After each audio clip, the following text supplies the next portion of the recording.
On nous disait irréconciliables. En 4 jours, en 4 jours seulement, on a réussi à écrire un programme crédible, progressiste, qui va changer demain la vie des gens. Au soir des élections européennes, on était tous loin d'imaginer d'être dans cette salle ce soir. Et Yves l'a dit, mais le choix d'une salle n'est pas anodin. Surtout quand nos aïeux se sont rassemblés dans cette pièce pour justement, déjà à l'époque, malheureusement, eh bien, se réunir, faire fi de ce qui nous divise, pour justement mettre en avant ce qui nous réunit de manière à battre l'extrême droite. Et si ce soir, vous êtes là avec nous, avec Julien, avec moi, c'est parce que vous ne pouvez pas, vous ne voulez pas livrer ce beau pays des Lumières, ce beau pays qui a créé la Déclaration des droits de l'homme et du citoyen, livré aux extrémistes et au fascisme.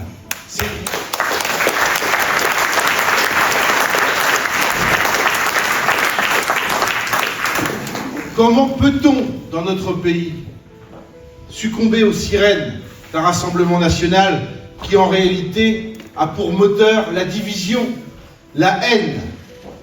Comment peut-on, faire en sorte, nous, hommes de progrès, hommes de gauche, justement, pour faire en sorte de proposer une alternative, quelque chose qui donne de l'espoir, peut-être parce que, aussi, ces dernières années, ces dernières décennies, nous n'avons pas su collectivement proposer quelque chose justement qui donne envie. Pourquoi les gens qui sont dans la pauvreté, pourquoi les gens qui sont dans le désespoir font le choix du Rassemblement national? Je refuse de croire que 35% des électeurs de ce pays succombent justement aux idées de haine et de division. Je pense qu'effectivement, nous sommes là ce soir pour y réfléchir et pour apporter des solutions. Et les solutions, elles sont aujourd'hui portées par notre candidature au sein du nouveau Front populaire. Et de se rassembler, de se poser, d'écrire quelque chose de commun et d'avoir des valeurs communes, c'est celles qui ce soir nous rassemblent. C'est les valeurs de la République, c'est les valeurs de laïcité, c'est les valeurs d'humanisme. Et ça, nous sommes les seuls à le porter. Ce sont les valeurs d'écologie. L'écologie, encore une fois, n'est pas une opinion. L'écologie, c'est finalement notre assurance vie. C'est celle qui pourra permettre aux générations futures de vivre dans des conditions acceptables. C'est le refus aussi de la haine, c'est le refus de pointer du doigt ceux qui ne pensent pas comme nous, ceux qui sont différents, ceux qui n'ont pas la même religion que nous. C'est le refus de laisser ce pays à ceux qui pensent que la laïcité est une arme. Une gauche qui rassemble face à une droite qui divise aujourd'hui. Demain, je ne veux pas voir le Rassemblement national gouverner notre pays. Et je pense que personne ne le veut. Face à un Jordan Bardella qui divise, qui rétropédale, nous, la gauche. Nous sommes la gauche qui proposons, la gauche qui innovons et la gauche qui voulons changer la vie. C'est ça qui fait qu'aujourd'hui, avec Laurie, nous voulons porter un vrai projet de gauche progressiste.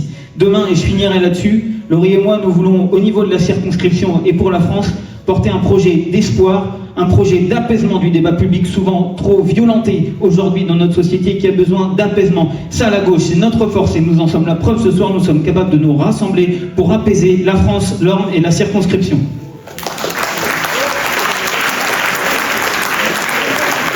Je finirai en disant qu'il nous reste quelques jours. Le 30 juin et le 7 juillet, nous avons un espoir. Il faut réveiller l'espoir, celui de donner une solution aux Français qui galèrent, aux Français qui ont besoin d'espoir. Cet espoir-là, Laurie et moi, nous voulons le réveiller. C'est la raison pour laquelle je vous demande collectivement de mettre toutes vos forces pour porter l'Orne et la circonscription demain à l'Assemblée nationale avec Laurie. Merci.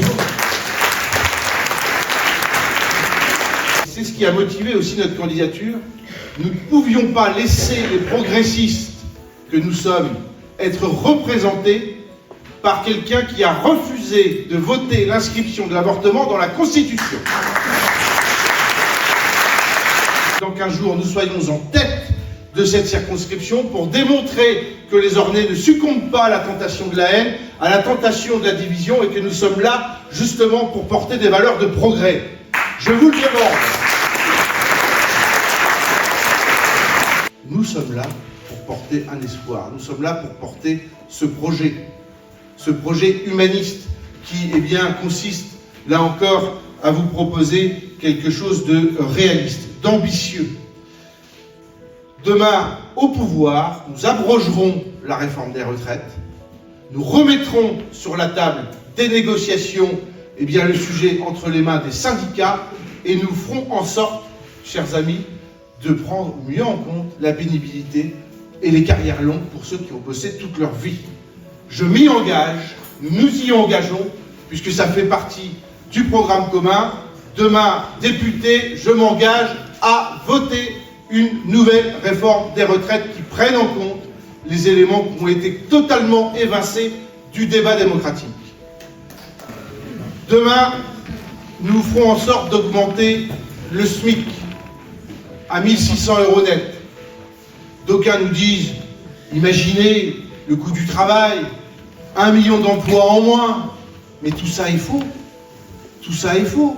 Comment on finance 160 milliards d'euros aujourd'hui d'allègement, de cadeaux faits aux entreprises sans contrôle. Je ne dis pas qu'il faut justement inciter les investissements dans tel ou tel secteur, dans la transition écologique, dans la recherche, dans le développement, mais sous condition, avec des critères, notamment liés à l'égalité salariale, à la présence des salariés dans les conseils d'administration. Imaginez que dans les entreprises de plus de 5000 salariés, il n'y a que seulement 2 représentants des salariés. Eh bien, avec le nouveau Front populaire, un tiers des représentants dans les conseils d'administration, eh bien, sera composé de salariés. Grâce au travail entre patronat, syndicats, au dialogue social, je veux promouvoir ce dialogue social qui a fait l'objet, sans doute en France depuis trop longtemps, d'une confrontation. Nous devons tendre, bien évidemment, dans le compromis, dans les entreprises. Dans ma robe d'avocat, il y a une phrase. Il y a une phrase de Jean Jaurès que j'ai fait coudre lorsque j'ai commencé à porter la robe. C'est partir du réel pour accéder à l'idéal. Et c'est ma marque de fabrique. C'est le pragmatisme. C'est justement faire en sorte que les choses que nous voulons se fassent. Il y a quelque chose que je ne connais pas en tant qu'élu local, c'est d'aller chercher des recettes nouvelles. Et je crois que ça m'intéresse. Ça m'intéresse, et c'est justement pour faire en sorte de financer des politiques publiques qui pourront améliorer votre vie. Soutien inconditionnel à l'Ukraine. Je crois que la nouvelle alliance et le nouveau Front populaire étaient très clairs. Soutien inconditionnel, d'autant plus que le risque est grand que Trump soit réélu à la fin de l'année aux États-Unis. Nous n'avons pas le droit d'échouer. C'est très important de dire ça. Et justement, on ne nous a pas laissé le temps de réfléchir, mais en fait c'est tout réfléchi. Je m'y engage. Et j'espère, puisque nous sommes la seule alternative aujourd'hui, nous sommes effectivement en capacité de proposer une majorité parlementaire alternative. Nous pourrons, au fur et à mesure des débats parlementaires, faire le point sur le respect de ces engagements. Le respect de ces engagements, pour moi, c'est fondamental. Sinon, je ne me serais pas engagé il y a plusieurs années de cela, puisque j'ai toujours eu l'injustice chevillée au cœur. C'est un combat, c'est un engagement. Et demain, effectivement, s'il y a un risque que le Rassemblement national remporte cette circonscription, et il y en a un, faut pas se mentir, quand cette circonscription porte en tête des suffrages aux élections européennes le Rassemblement national à hauteur de 35%, il y a un risque. Et nous prendrons collectivement nos responsabilités. Mais je m'engage à me consacrer pleinement à ce mandat qui, dans tous les cas, me donne pas le choix aujourd'hui que de réussir avec vous.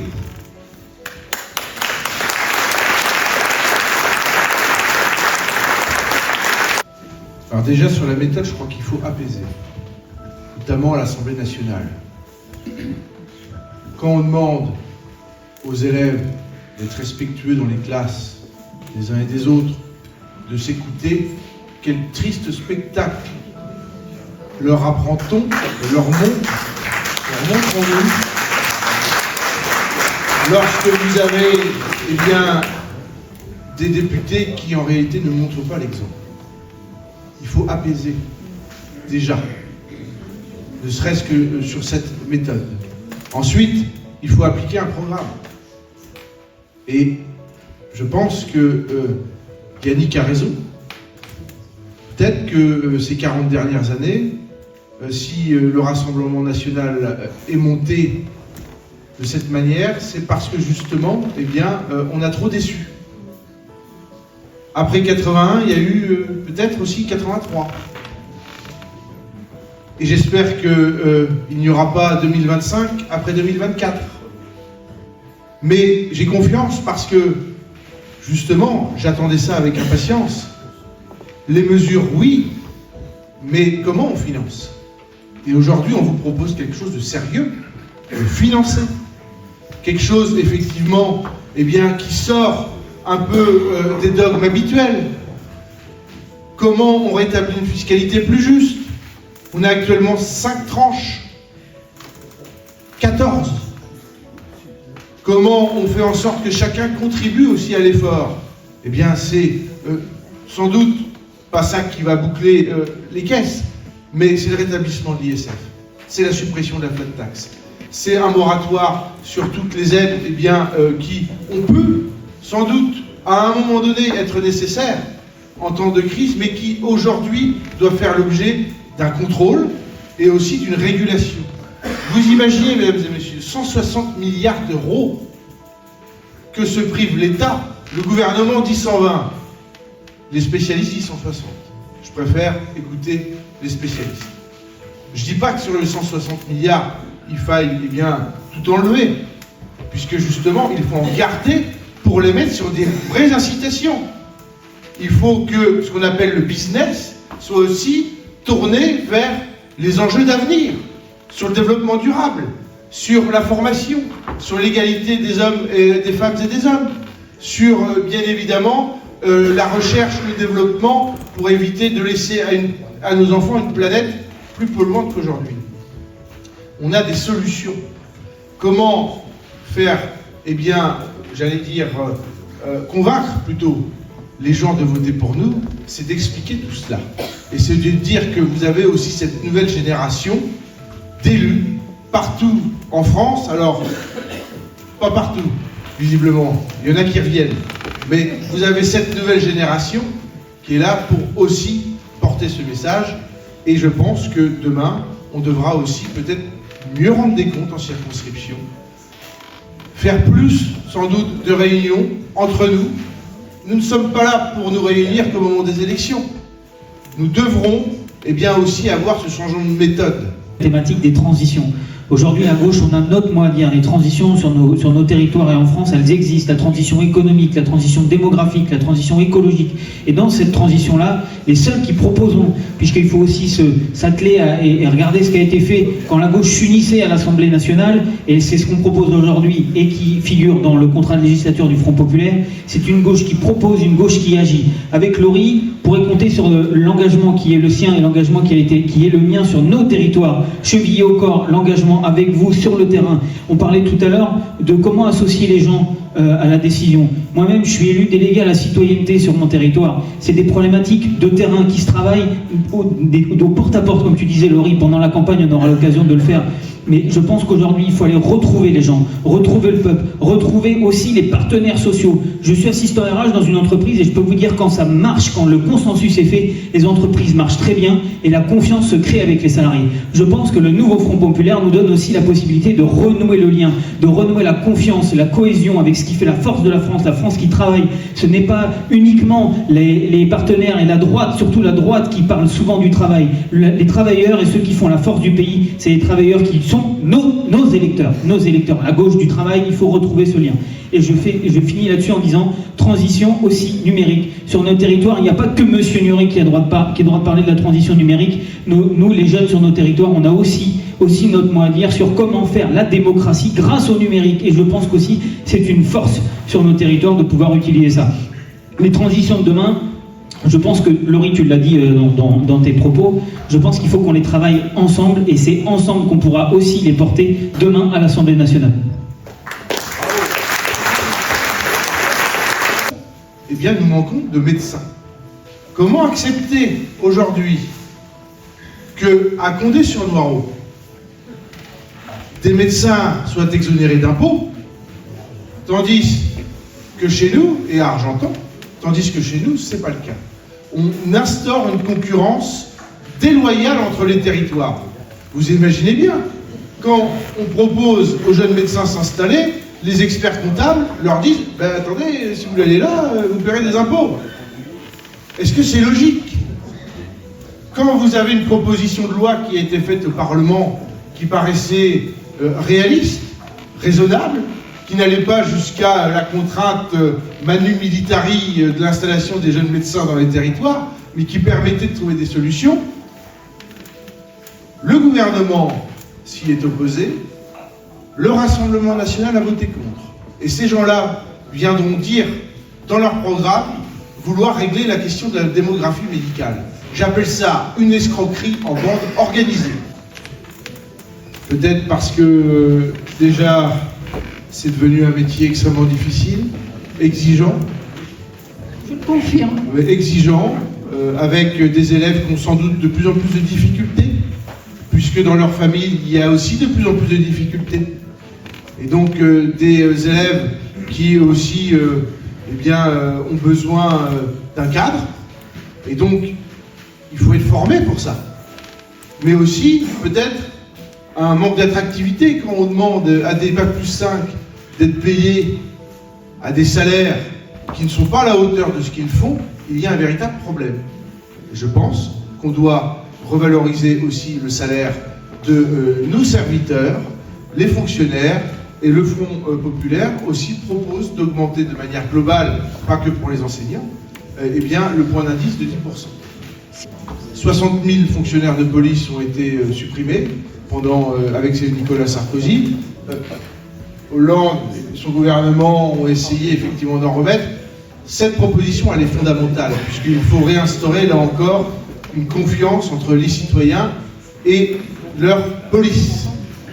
Et la police de proximité, qui sera là justement à l'écoute, qui peut-être avait aussi un rôle social, que certains pointaient du doigt, mais qui était là justement aussi pour accompagner les difficultés, puisque la police, elle n'est pas là seulement pour faire punir, pour faire de la répression, elle est là aussi pour faire de la prévention. Et ce côté préventif, qui d'autre que nous en parle? Personne. Puisque, c'est tellement plus simple de dire on punit sans trouver de solution, on condamne sans réinsérer, puisqu'il n'y a qu'un faucon. Nous sommes là justement pour trouver des solutions sur le long terme. Ça va être difficile, c'est pas vendeur immédiatement, mais c'est indispensable pour le bien commun, pour le vivre ensemble et pour le bien-être de notre société. Il est indispensable que nous soyons en tête. Il est indispensable justement, j'entendais tout à l'heure parler du désistement républicain, il est indispensable que nous soyons ceux qui sommes en capacité de gagner cette élection, puisque nous sommes les seuls dans cette circonscription à nous inscrire dans un projet parlementaire alternatif à celui porté du Rassemblement national. Nous sommes les seuls. Vous connaissez l'adage jamais 203, nous avons 2 députés dans cette salle, j'espère en avoir un 3e dans 15 jours. Mais grâce à vous, grâce à votre énergie, grâce à vos convictions de toujours, grâce à votre refus d'inscrire notre pays entre les mains du fascisme, parce que nous sommes internationalistes, parce que nous sommes humanistes, nous gagnerons. Grâce à vous, nous irons porter cette circonscription dans les mains, effectivement, du nouveau Front populaire, puisque nous serons là pour vous, avec vous. Il fait sombre pays des Lumières. Ensemble, réveillons l'ordre et la France.